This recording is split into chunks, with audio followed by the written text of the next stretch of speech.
Bonjour à tous, ça y est, il est l'heure de débuter ce webinaire. Je suis très contente d'être avec vous ce soir. Je suis le docteur Olivier Anselem, donc je suis gynéco-obstétricienne à la maternité Port-Royal à Paris et je coordonne le centre pluridisciplinaire de diagnostic prénatal de l'hôpital Cochin. Ce soir, Medical Professionals nous invite pour un webinaire qui va porter sur l'échographie obstétricale au cabinet de la sage-femme et du médecin généraliste pour traiter de situations cliniques qu'on rencontre souvent au deuxième et au troisième trimestre de la grossesse. Donc, on a voulu faire quelque chose de très pratique qui va nous permettre de faire un certain nombre de points cliniques et échographiques et voir comment utiliser l'appareil d'échographie pour prendre en charge des patientes qui viennent vous voir au cours de la grossesse. Donc, ce webinaire, il s'inscrit dans une formation qui est accessible chez Medical Professionals sur l'échographie obstétricale au premier trimestre et deuxième et troisième trimestre. Il y a voilà, ces deux modules qui se complètent et qui permettent de faire un panorama global sur l'échographie obstétricale. Voilà, donc je les remercie pour ce soutien et je vous propose, si vous avez des questions, de les poser dans le chat et à la fin du webinaire, on prendra le temps pour répondre à vos questions et on va tout de suite commencer, rentrer dans le vif du sujet. Alors, vous savez que dans les recommandations françaises, il y a 3 échographies de dépistage qui sont recommandées à 12, 22 et 32 semaines d'aménorrhée environ. Mais en réalité, on utilise l'échographie dans de multiples circonstances pour beaucoup de motifs de consultation. Et la plupart des femmes ont beaucoup plus d'échographies que 3 en moyenne. Donc voilà, c'est quelque chose qui vient complètement pour nous, obstétriciens, dans le prolongement de l'examen clinique. Et aujourd'hui, il est très facile d'avoir des appareils d'échographie qui peuvent nous servir de méthode pour orienter correctement les patientes, parfois les rassurer rapidement en évitant une consultation aux urgences de la maternité, parfois les orienter, mais de façon adaptée avec déjà un certain nombre d'informations. Donc, on va voir comment utiliser l'échographie en fonction des différentes situations que je vais vous décrire. Alors, on va voir 5 situations. On va parler de contraction utérine, de métrorragie à 20 semaines d'aménorrhée. On va évoquer, c'est plus court celui-là, la consultation de fin de grossesse. On va parler du retard de croissance intra-utérin et puis un motif très fréquent, la diminution des mouvements fœtaux. Ça va être l'occasion de voir comment l'échographie nous sert et de faire quelques points un peu pratiques et techniques sur l'utilisation de l'appareil d'échographie et puis ensuite voir comment orienter correctement la patiente. Alors, le premier cas, pour être tout de suite dans le vif du sujet, c'est celui de Madame M, primigeste de 29 ans, qui vient vous voir en consultation car elle présente des contractions utérines à 32 semaines d'aménorrhée. Situation finalement assez fréquente, assez classique. À l'interrogatoire, quand vous lui faites préciser ce que sont ces douleurs, elle dit que les contractions ressemblent à des douleurs de règles depuis la veille. Alors, bien sûr, la première chose qu'on va évoquer pour une patiente qui présente des contractions utérines, c'est une menace d'accouchement prématuré. Et la définition de la menace d'accouchement prématuré, eh bien, c'est l'association de contractions utérines et de modification du col, et ce, avant 37 semaines d'aménorrhée. Et donc, la question cruciale, c'est par quelle méthode est-ce qu'on va déterminer s'il existe des modifications du col? Alors, on a plusieurs méthodes qui sont à notre disposition. On a bien sûr le toucher vaginal, on a l'échographie du col, et puis il y a également dans les recommandations du CNGOF la question de la fibronectine fœtale. Alors, le toucher vaginal, c'est l'examen, on va dire, de base qu'on utilise très fréquemment, mais pas systématiquement, vous allez le voir, parce que on peut choisir finalement entre toucher vaginal et échographie du col dans un grand nombre de situations. Le toucher vaginal va nous apporter des précisions sur la longueur, la position, la dilatation du col, sa consistance et puis également la hauteur de présentation. L'échographie du col est un peu complémentaire, c'est pas tout à fait les mêmes informations qui vont être relevées. On va pouvoir évaluer la longueur du col, mais on va également avoir accès à l'orifice interne du col qui n'est pas perceptible par le toucher vaginal. Et en particulier, on va pouvoir déterminer s'il existe une protrusion des membranes à travers l'orifice interne du col. La fibronectine fœtale, on va pouvoir finalement l'écarter assez vite parce qu'elle n'a pas été retenue dans les recommandations du CNGOF. En effet, c'est un outil qui reste pertinent dans certaines situations, surtout parce qu'il a une très bonne valeur prédictive négative. Donc, en cas de test à la fibronectine fœtale qu'on réalise en prélevant un petit peu de sécrétion vaginale et en le déchargeant dans un milieu, et ensuite en trempant une bandelette réactive, un peu comme un test Covid, ça on l'a tous expérimenté, eh bien, on sait si la fibronectine est positive ou négative. Quand elle est négative, la probabilité d'accoucher prématurément est très faible, donc la valeur prédictive négative est très bonne. La valeur prédictive positive est un peu moins bonne. Et il n'y a pas eu d'évaluation d'envergure qui permette vraiment de voir si par rapport à ce qu'on a déjà, comme le toucher vaginal et l'écho du col, la fibronectine fœtale apporte plus dans l'algorithme. Et du coup, il n'est pas recommandé en pratique de réaliser un test à la fibronectine fœtale dans les recos du CNGOF. Alors, si vous décidez d'évaluer les modifications du col par l'échographie, et c'est tout à fait possible, vous allez avoir besoin d'appliquer un certain nombre de consignes pour que votre échographie du col soit bien réalisée et que vous ayez une relativement bonne précision. Bien sûr, on a toujours quelques millimètres de variabilité. On a une variabilité inter et intra-observateur. Néanmoins, c'est probablement beaucoup plus reproductible que le toucher vaginal, qui est quand même souvent un petit peu subjectif et c'est souvent ça qu'on lui reproche. C'est pour ça qu'on a souvent recours à l'échographie du col. Première précaution, c'est de réaliser cette mesure du col par voie endovaginale. La mesure qu'on peut réaliser par voie abdominale, en plaçant la sonde verticalement au-dessus de la symphyse pubienne, n'est pas suffisamment fiable et clairement, c'est pas validé. Si vous avez besoin de mesurer réellement le col parce qu'il y a une indication, il faut faire une mesure du col par voie endovaginale après avoir recueilli le consentement de la patiente, évidemment. Deuxième précaution, il faut que la vessie soit vide. Une vessie remplie va avoir tendance à allonger le col. Vous voyez le schéma anatomique juste à côté. On comprend très bien que si la vessie est remplie, elle va repousser la présentation fœtale et elle va peut-être fausser votre mesure. Et enfin, il va falloir veiller à ne pas exercer de pression avec la sonde endovaginale pour ne pas écraser le col et sous-estimer la mesure. Alors voici l'échographie du col que vous réalisez. Vous avez sur l'image là la sonde endovaginale. Vous avez la lèvre antérieure du col qui est ici. Là, vous allez retrouver l'orifice interne du col. Ici, l'orifice externe du col. Et puis, vous allez avoir la lèvre postérieure du col. Et on va mesurer tout droit, même si parfois le trajet est un petit peu sinueux, peu importe. On va mesurer tout droit la distance orifice interne, orifice externe. Et ici, on trouve une mesure qui est à 47 millimètres. Dans ce cas-là, on est au-delà du seuil habituellement recommandé de 25 millimètres, qui indique que la probabilité d'accouchement prématuré est très faible pour cette patiente dans les 7 jours qui viennent. Et on n'a pas non plus de protrusion de la poche des os. Je vais vous en montrer un exemple juste après. On peut donc être rassurant et donner des consignes de repos et bien sûr informer la femme sur les motifs qui doivent l'inciter à consulter de nouveau. Donc, ça va être comme ça qu'on va raisonner avec l'échographie du col. L'idée ici, c'est vraiment de discriminer les femmes qui ont un col inférieur à 25 millimètres qui vont avoir besoin d'être orientées vers la maternité et les femmes qui ont un col supérieur à 25 millimètres pour lesquelles on peut être rassurant. Comment est-ce qu'on obtient cette image? Pour bien comprendre l'image, en fait, il faut évidemment se rappeler que du fait de la grossesse, l'utérus va être complètement antéversé. Et comme il y a cette antéversion, le col, lui, va basculer et la lèvre postérieure du col va venir épouser le cul-de-sac vaginal postérieur.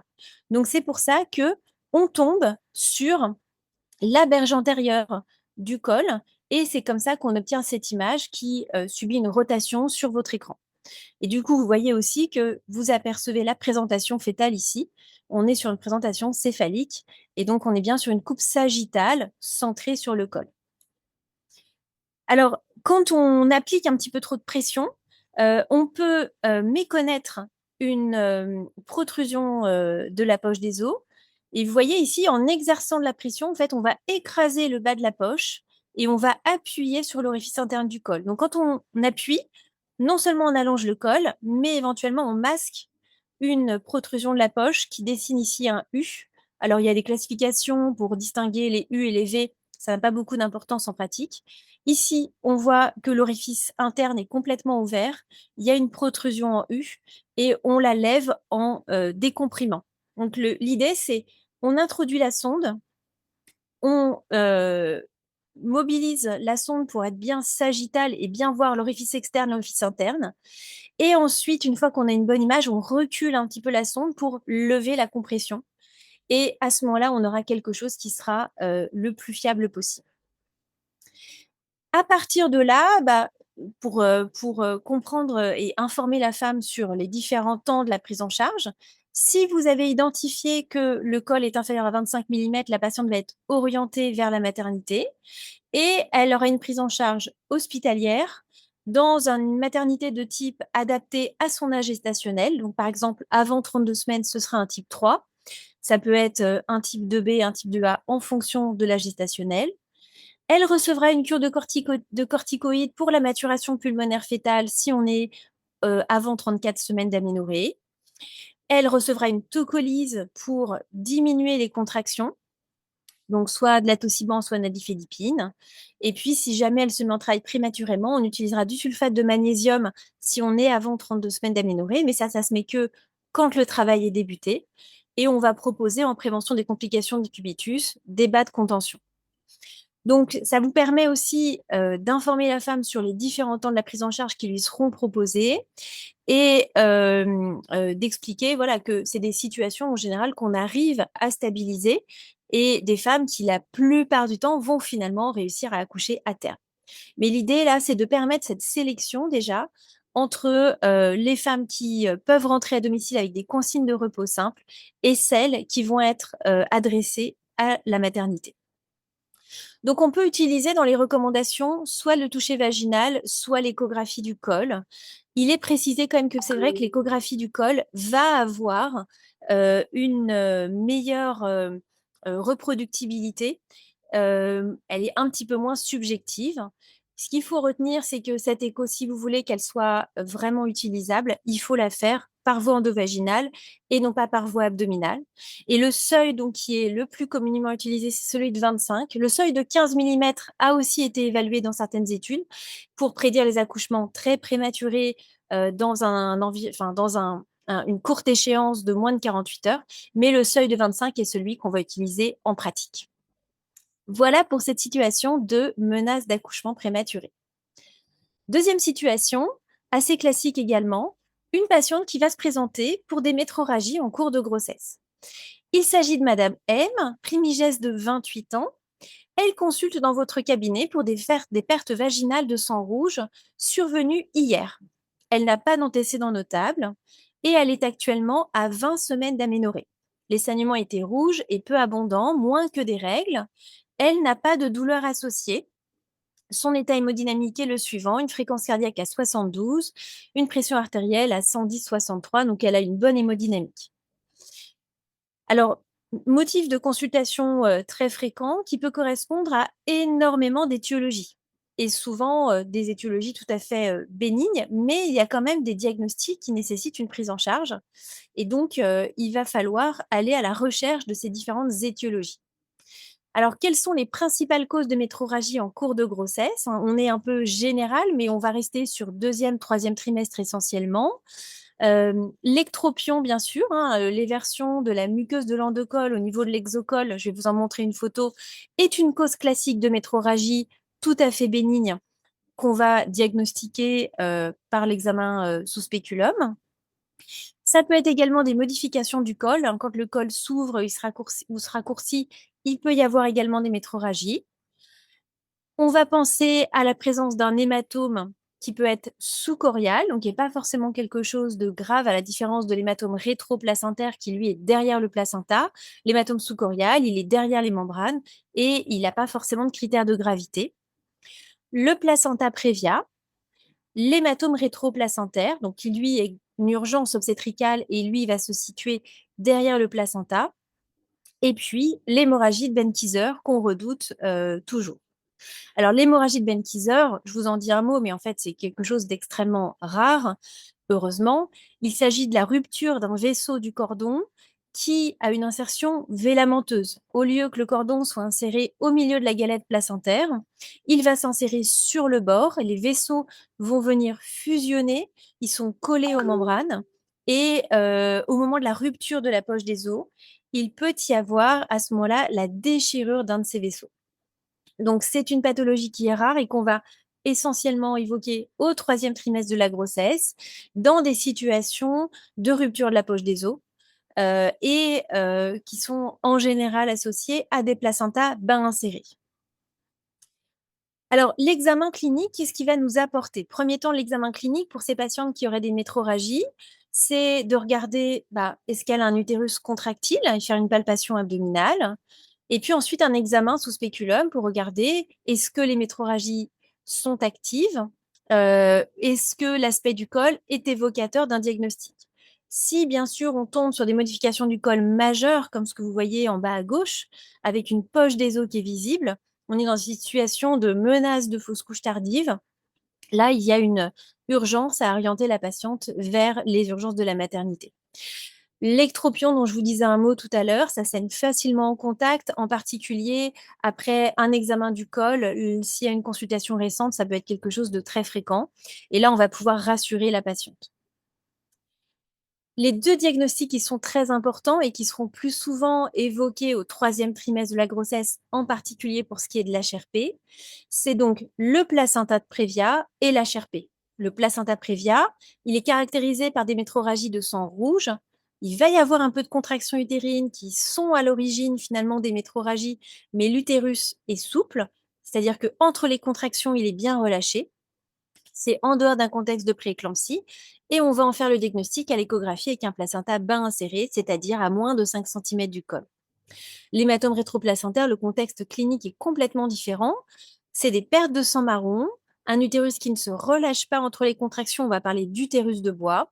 Ça peut être dans un contexte de prééclampsie, mais ce n'est pas un diagnostic échographique. On est sur un diagnostic clinique. C'est une urgence obstétricale qui nécessite une césarienne dans les minutes qui suivent. Donc, c'est une urgence à adresser la patiente en maternité au plus proche. Alors, ce qui va nous intéresser ici, vous allez le voir, c'est surtout le placenta prévia dans le cas clinique dont on parle. On nous dit que notre examen clinique est sans particularité, l'abdomen est souple et indolore, et au spéculum, il n'y a plus de saignement actif et le col est normal. Quelles informations vont pouvoir être relevées grâce à l'échographie? Eh bien, dans ce contexte, vous avez fait votre examen clinique, mais bien sûr, vous avez envie d'aller un petit peu plus loin et en particulier de rechercher 2 choses à l'échographie qui sont intéressantes. L'hématome, en particulier l'hématome sous-corial, puisqu'on a dit l'hématome rétroplacentaire sur l'utérus de bois, saignement marron, patiente qui est très algique, c'est pas du tout ce contexte-là, c'est urgence obstétricale. Et le 2e diagnostic très important, ça va être de regarder la localisation placentaire. Alors, comment est-ce qu'on vérifie la localisation placentaire à l'échographie? Eh bien, on va placer la sonde d'échographie de façon verticale au-dessus de la symphyse pubienne. Comme ça, on va partir du col et on va regarder à quel moment on identifie le bord inférieur du placenta. Le bord inférieur du placenta, là, vous le voyez par exemple ici, on remonte, là, vous voyez que le col va se situer sur cette partie de l'écran. Vous reconnaissez la vessie ici, la présentation fœtale et vous voyez le bord inférieur du placenta. Si vous voyez d'emblée qu'avec l'échographie abdominale, vous avez un placenta qui est situé très loin du col, le diagnostic va souvent être écarté. Attention tout de même à une chose, les placenta bipartita, qui sont en 2 ou plusieurs parties et qui peuvent être constitués d'un cotylédon aberrant ou d'une partie de placenta qui va être bien inséré. Donc, il ne faut pas juste s'arrêter au fait d'avoir vu un placenta dans le fond utérin, il faut quand même bien balayer toute la surface de l'utérus. On va préciser la distance entre le bord inférieur du placenta et l'orifice interne du col.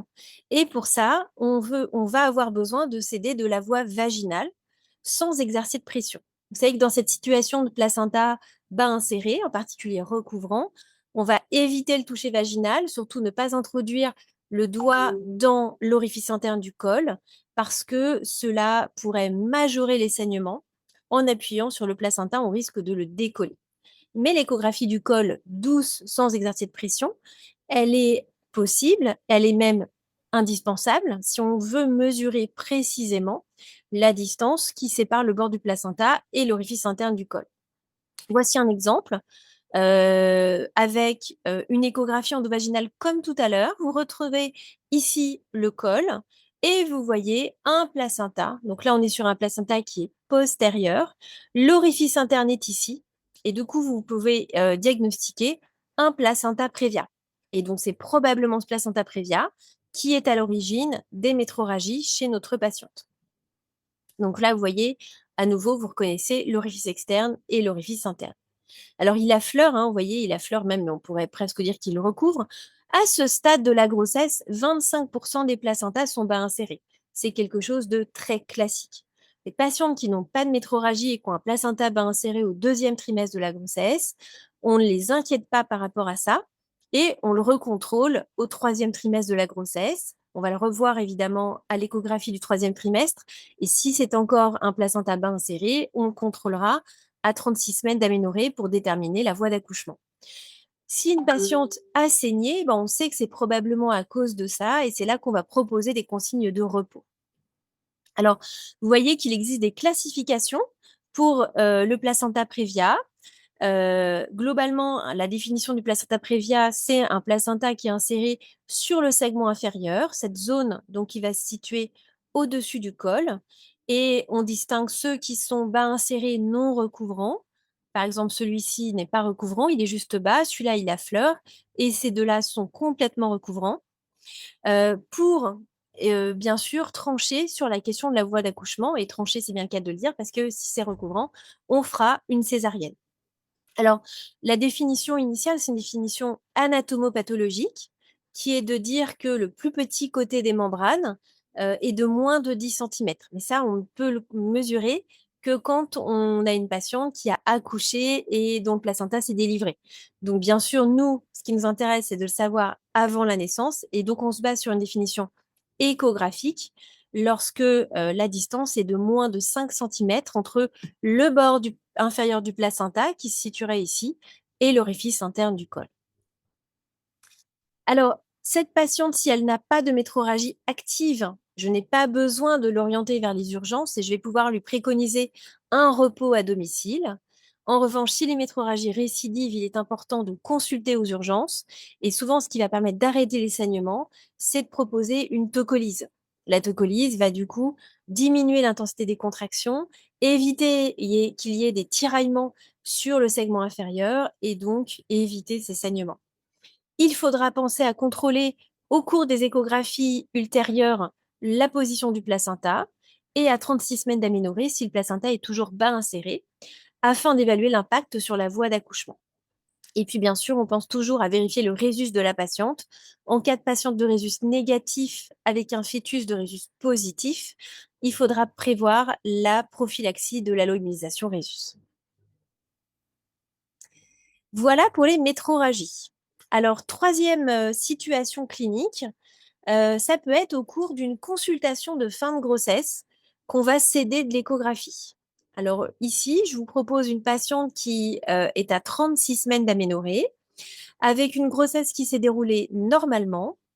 Que devez-vous vérifier à ce stade, en plus des éléments du suivi mensuel habituel? Alors, bien sûr, on va vérifier qu'elle a bien eu une consultation d'anesthésie, qu'il y a un bilan qui a été réalisé en vue de son accouchement et d'une éventuelle analgésie péridurale. Mais on va aussi regarder la vitalité fœtale, la localisation placentaire, on vient d'en parler, c'est la même chose, et puis la présentation fœtale. Et c'est vrai que si vous disposez d'un appareil d'échographie, finalement, pour les 3 derniers items, vous allez gagner du temps. Vous allez pouvoir revérifier ces derniers points lors de cette dernière consultation. La bonne vitalité fœtale, vous pouvez aussi la contrôler avec un appareil qui vous permet juste de détecter les bruits du cœur. Souvent, ça va quand même plus vite avec un appareil d'écho. Et puis, c'est vrai que pour la patiente, c'est toujours rassurant de voir encore une fois son bébé. La localisation placentaire, vous allez la vérifier comme tout à l'heure en plaçant votre sonde au-dessus de la symphyse pubienne de façon verticale. Et puis enfin, la présentation fœtale, si vous avez un doute à l'examen clinique, c'est très rapide d'aller regarder la présentation à l'échographie. Alors souvent, ce sera suffisant. C'est-à-dire que la palpation va vous permettre finalement de, sentir, le dos du fœtus, donc savoir si c'est plutôt un dos à gauche, un dos à droite et également de palper les hanches. Donc vous voyez à gauche, par exemple, on va sentir le rebord de la hanche qui va nous permettre de dire que la présentation est céphalique et également de sentir la présentation, céphalique. On sent, on arrive à palper, la tête assez facilement. Mais par exemple, les patientes qui sont en situation d'obésité, ou voilà, parfois on a un doute sur la présentation, ça va aller très vite à l'échographie. Ça va nous permettre finalement de déterminer est-ce qu'on a une présentation, céphalique, transverse ou podalique. Quand on a, donc un doute, on va positionner la sonde au-dessus de la symphyse pubienne. Ça va nous permettre de regarder quelle est la partie du fœtus qui se trouve juste devant le col.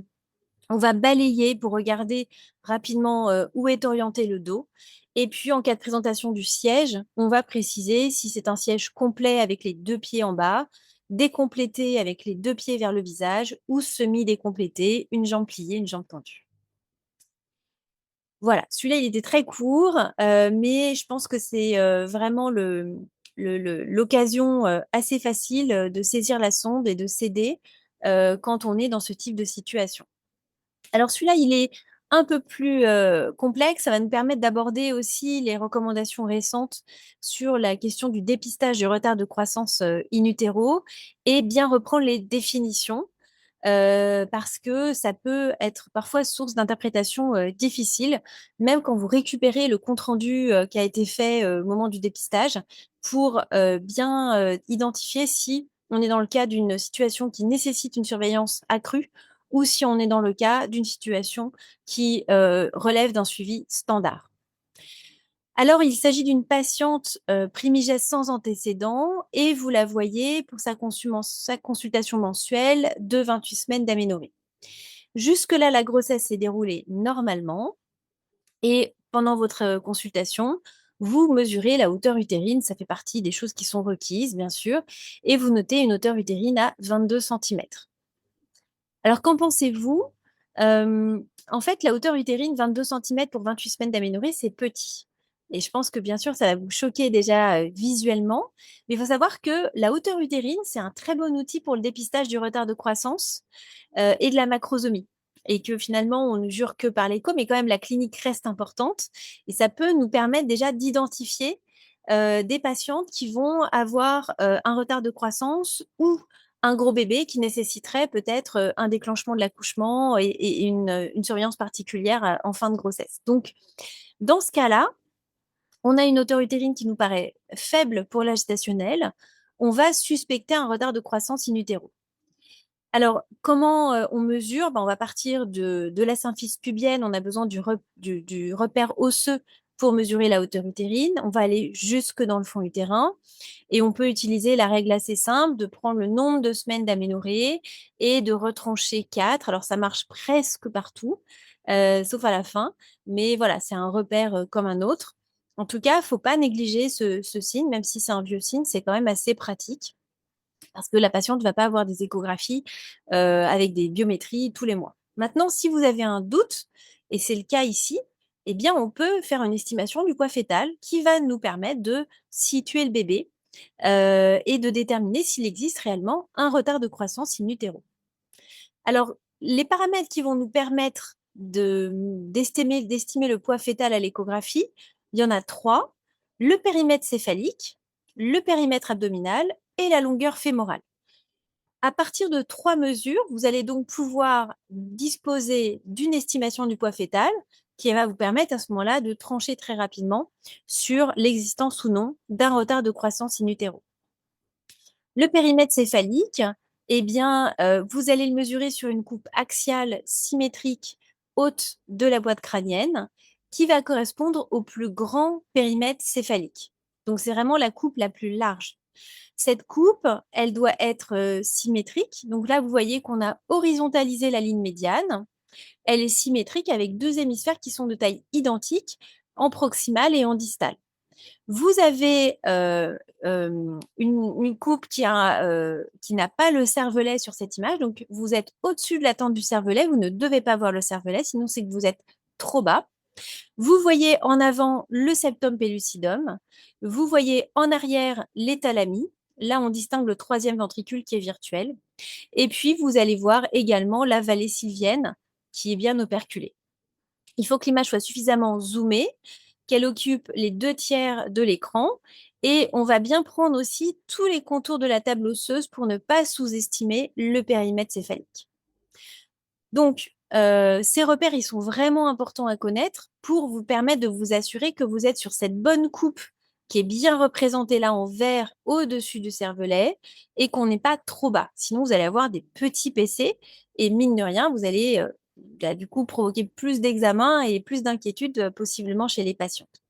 Vous retrouvez ici donc nos repères. On a les thalamies qui sont ici et le septum pellucidum et la vallée sylvienne.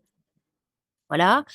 Euh, Septum pellucidum, le troisième ventricule qui est presque virtuel et les thalamies à nouveau. La vallée sylvienne, donc voilà, il faut s'entraîner à bien retrouver ces repères-là qui sont importants pour être sûr qu'on a une mesure qui est au bon niveau. Deuxième coupe, le périmètre abdominal. Pour cela, vous allez faire une coupe axiale symétrique qui est au niveau de l'abdomen, mais dans la partie haute de l'abdomen. Donc en fait, elle est juste en dessous du thorax, cette coupe. Elle permet de visualiser d'ailleurs les dernières côtes. Donc on voit 2 ou 3 dernières côtes, là que vous voyez par exemple sur ce cliché ici. En arrière, elle va passer au-dessous des poumons. On ne va pas voir les poumons, mais au-dessus des reins. Et on va être donc au niveau des glandes surrénales que vous voyez ici, soulignées en violet. On va avoir en avant le sinus porte qui correspond à l'abouchement de la veine ombilicale dans la veine porte. Il faut horizontaliser l'axe entre le corps vertébral et la veine porte et puis et la veine ombilicale. Et puis souvent, vous aurez l'estomac qui sera visible, mais ça n'est pas un critère obligatoire. Et comme d'habitude en échographie, il faut zoomer. C'est tout simple, hein, mais parfois on n'y pense pas pour pouvoir positionner les calipers correctement et bien prendre le revêtement cutané pour ne pas sous-estimer la mesure. Donc les repères, on les a. On a ici les côtes. Vous voyez la surrénale et le sinus porte. La surrénale, le sinus porte. Vous pouvez avoir l'estomac, mais ça n'est pas un critère obligatoire.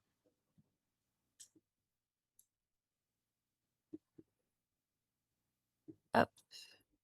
Dernière mesure, la longueur fémorale. Pour cela, il va falloir faire une coupe qui vous permet d'horizontaliser le fémur. On va mesurer toujours le fémur qui est le plus proche de la sonde, donc le fémur antérieur. Il faut que la focale, que j'ai figurée ici en bleu, soit bien en face de la mesure que vous faites du fémur pour avoir une image plus précise. Donc, les ultrasons vont être focalisés sur le fémur. Et il nous faut, pour qu'il soit bien horizontal, un angle de moins de 45 degrés. Donc là, vous voyez, on est parfait parce qu'on a des ultrasons qui vont vraiment arriver perpendiculairement au fémur. La largeur qu'on va mesurer, c'est la largeur de la diaphyse. On ne va pas mesurer les épiphyses, donc on mesure vraiment que la diaphyse. Et à nouveau, on zoome avec une image qui prend les 2 tiers de l'écran. Une fois qu'on a fait tout ça, avec donc PC, PA, fémur, on peut calculer le poids fœtal estimé. Le poids fœtal, vous avez la formule, mais bien sûr, personne ne l'utilise puisque la formule, elle est directement dans les machines. Et il existe d'autres formules qui existent, soit avec le périmètre abdominal et le fémur, soit en rajoutant le diamètre bipariétal. Mais celle qui est recommandée dans les recos, c'est celle qu'on a dite avec PC, PA, fémur. Et l'intérêt, c'est que cette formule, elle fonctionne aussi pour les fœtus macrosomes et pour les retards de croissance. Donc, on va à chaque fois sélectionner le meilleur cliché si on en fait plusieurs, plutôt que de faire une moyenne pour être plus précis. Et la machine va nous donner automatiquement l'estimation du poids fœtal. Dans le cas de notre patiente, on est à 28 semaines d'aménorrhée, on retrouve une estimation du poids fœtal à 1100 grammes. Qu'est-ce qu'on va faire de ça? Eh bien, il va falloir positionner cette mesure sur une courbe de croissance pour pouvoir situer le bébé et identifier s'il y a un retard de croissance ou un bébé qui serait petit pour la gestationnelle. Alors, c'est important d'utiliser les courbes parce que ça permet de mieux communiquer avec les parents, avec les pédiatres, avec les autres interlocuteurs. Et il faut quand même garder en tête que notre estimation du poids fœtal, elle va avoir quand même une variabilité parce que chacune de nos mesures comporte sa propre variabilité. Et donc, comme on va combiner plusieurs mesures, au total, on peut avoir pour 95% des femmes une erreur maximale de 20%. Mais c'est quand même pas négligeable, surtout quand on arrive en fin de grossesse et que 20% bah, sur un gros bébé, ça commence à faire pas mal. Bon, juste garder en tête que ça reste un peu imprécis et bien expliquer aux patientes qui parfois ont vraiment l'impression qu'on a mesuré le bébé sur une balance alors qu'on n'est pas si fiable que ça. Alors en pratique, comment on fait pour utiliser la courbe? Eh bien, on va prendre un exemple. Imaginons qu'on ait trouvé à 28 semaines d'aménorrhée une valeur de l'estimation du poids fœtal à 1200 grammes. À ce moment-là, on va se situer au 50e percentile sur la ligne noire, ce qui signifie que à 28 semaines d'aménorrhée, eh bien 50% des bébés font plus de 1200 grammes et 50% font moins de 1200 grammes. Donc ça me permet, le percentile, de situer un bébé par rapport à 100 bébés au même âge gestationnel et d'identifier où il est. S'il est au 50e, ça veut dire que la moitié des bébés sont plus grands, la moitié des bébés sont plus petits. Si au contraire, j'avais trouvé 1000 grammes, toujours à 28 semaines d'aménorrhée, je suis sur la ligne du 10e percentile, ça signifie qu'à 28 semaines, 90% des bébés font plus de 1000 grammes et 10% font moins de 1000 grammes. Donc, je sais que seuls 10% des bébés sont plus petits que ce bébé. Donc moi, dans ce cas clinique où j'ai trouvé 1100 grammes, bah, je sais que je suis au-dessus du 10e percentile. Donc je suis dans une valeur qu'on va considérer comme normale, qui ne nécessite pas de suivi particulier. Si j'avais trouvé en dessous de 1000 grammes, donc en dessous du 10e percentile, à ce moment-là, j'aurais évoqué soit un bébé petit pour la gestationnelle, soit un bébé en retard de croissance. Alors, il y a eu des recommandations sur les courbes de croissance. C'est très important d'utiliser les mêmes courbes que les différents correspondants qui vont prendre en charge la patiente pour que tout le monde parle de la même chose, parce que c'est très perturbant pour les femmes de passer d'une courbe à une autre. C'est-à-dire qu'on lui dise, votre bébé est petit sur telle courbe dans un centre, et puis elles vont voir quelqu'un d'autre et il leur dit, ah bah non, c'est pas la bonne courbe, en fait, nous, c'est cette courbe-là, et finalement, votre bébé, il n'est pas du tout petit, tout va bien. Donc, regardez les courbes utilisées dans votre réseau pour bien utiliser le même langage. Donc, finalement, une fois qu'on a utilisé la courbe, on va pouvoir identifier les bébés inférieurs au 10e percentile.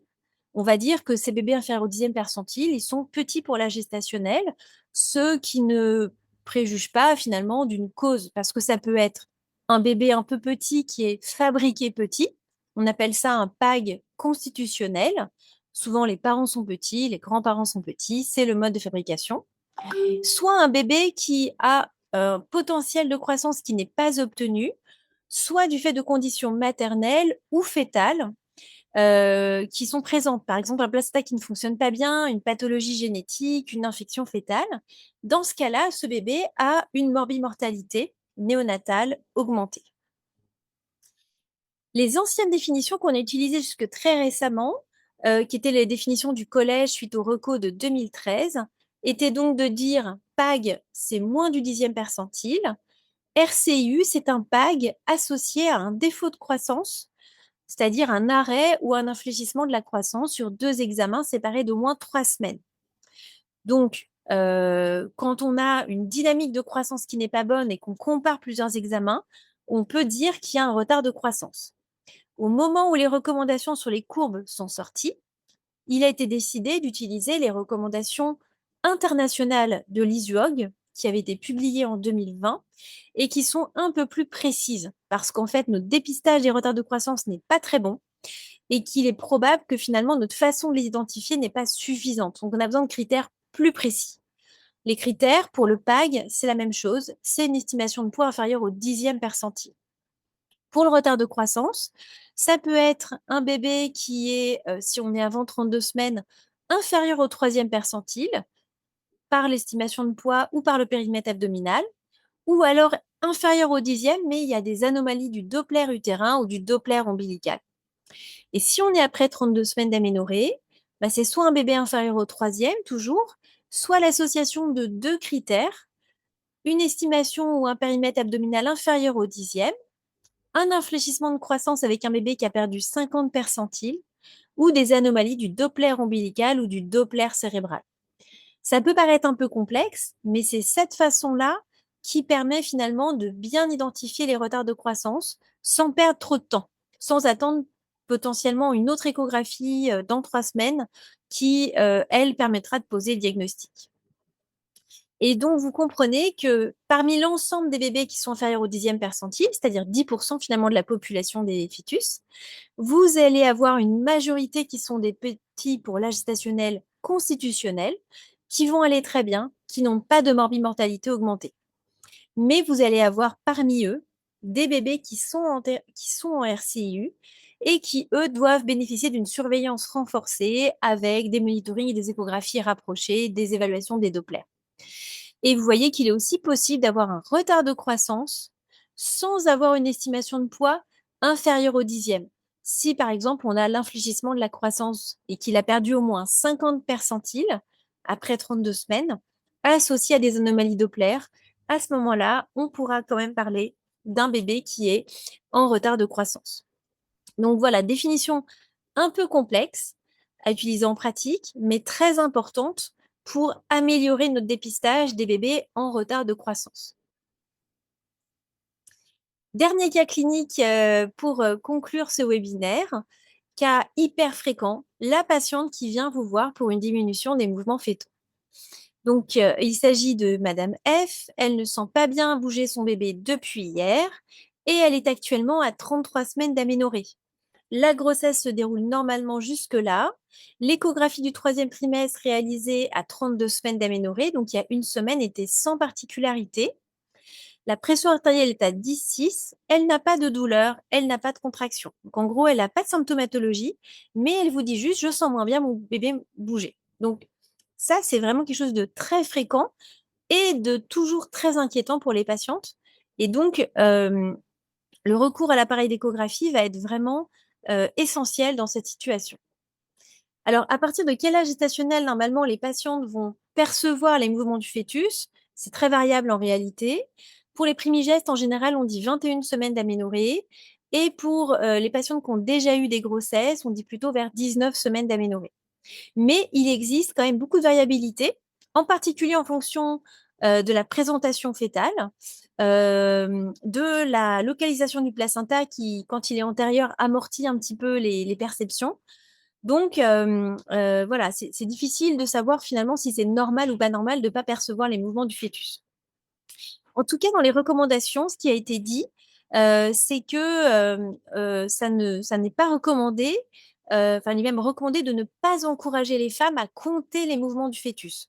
Le fait de dire: «Écoutez, essayez de voir combien de fois par jour il bouge», ça n'a aucun bénéfice pour, réduire le risque, de mort fœtale et souvent ça les inquiète pour rien et la variabilité est beaucoup trop importante pour que, un compte des mouvements fœtaux puisse être utile. Alors, on fait une échographie. La première chose qu'on va rechercher, évidemment, dans ce cas-là, c'est l'activité cardiaque du fœtus. Donc, on va redouter une mort fœtale in utero et on va s'assurer qu'on a bien une activité cardiaque. Donc, on va pouvoir comme ça rassurer immédiatement la patiente. On retrouve une activité cardiaque fœtale, on la rassure. Qu'est-ce qu'on va regarder d'autre? Qu'est-ce qui pourrait faire finalement qu'elle ne sent pas bien son bébé bouger? On va regarder plusieurs choses. On va regarder est-ce qu'il bouge effectivement? Est-ce qu'on a des mouvements fœtaux qui nous paraissent habituels? On va regarder aussi la quantité de liquide amniotique parce qu'une quantité de liquide amniotique diminuée, ça peut expliquer des mouvements fœtaux moins perçus et ça va nous suffire finalement à vérifier le bien-être du fœtus. Alors avant, pendant très longtemps, on faisait des scores de Manning. Le score de Manning, c'est, plein de paramètres qu'on vérifiait sur une échographie, très longue, hein, puisqu'il fallait donner, 30 minutes pour faire l'échographie, qui était également combinée avec un enregistrement du rythme cardiaque fœtal. Ce qu'on ne peut pas faire en général au cabinet. Donc, le Manning aujourd'hui, il a été abandonné au profit de, ces 2 évaluations, les mouvements du fœtus et le liquide amniotique. Avant, il fallait faire, un compte des mouvements fœtaux, au moins 3 mouvements des membres et du tronc pendant 30 minutes. Regardez si le bébé fait des mouvements respiratoires et inhale du liquide amniotique et mobilise son diaphragme. Au moins un épisode de 30 secondes sur 30 minutes. Regardez le tonus fœtal, un épisode d'extension avec retour en flexion d'un membre ou du tronc ou d'ouverture-fermeture d'une main sur une période de 30 minutes et des épisodes de déglutition. Et puis la quantité de liquide amniotique. Beaucoup plus simple, donc le liquide amniotique, finalement, c'est largement suffisant. Comment est-ce qu'on évalue la quantité de liquide amniotique à l'échographie? Eh bien, il y a 2 méthodes. Il y a la mesure de la plus grande citerne très rapide. On mesure l'endroit où on pense qu'il y a le plus de liquide comme ça de façon subjective et là, on va prendre une mesure. Ou alors on fait la mesure de l'index amniotique qui, cumule les 4 citernes de l'utérus. Donc on imagine que l'utérus, il est coupé en 4 parts et on va mesurer une grande citerne en haut à gauche, en haut à droite, en bas à droite, en bas à gauche et on fait la somme de tout ça. Ce qui est montré, c'est que la grande citerne, finalement, c'est tout aussi bien. Il faut juste bien mesurer. C'est-à-dire que vous repérez d'abord en balayant rapidement l'utérus l'endroit où vous avez l'impression qu'il y a le plus de liquide et vous mettez votre sonde bien verticale par rapport à la position de la table. Et vous allez mesurer la plus grande profondeur sans interposition de cordon, de membres, etc.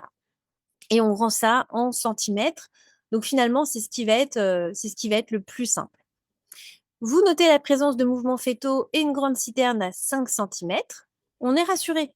Le bébé bouge bien, le cœur bat bien, on l'a vu dès le début, et les mouvements nous paraissent habituels et on a une grande citerne normale. On peut rassurer la patiente. Imaginons qu'à l'occasion de cette échographie, vous notez la présence d'une boucle de cordon au niveau du fœtus. Ça peut arriver. Vous voyez qu'il y a du cordon autour du cou. Qu'est-ce que vous faites de cette information? Alors, cette information, elle est finalement très inquiétante pour les patientes. Il y a tout un tas d'imaginaires sur le fait d'avoir le cordon roulé autour du cou. Elles imaginent que leur bébé peut s'étrangler. Alors, il ne respire pas évidemment in utero, donc ça n'est pas le cas, mais c'est souvent quand même très inquiétant pour les patientes. Or, il n'y aura pas de prise en charge spécifique, ça n'est pas une indication de césarienne.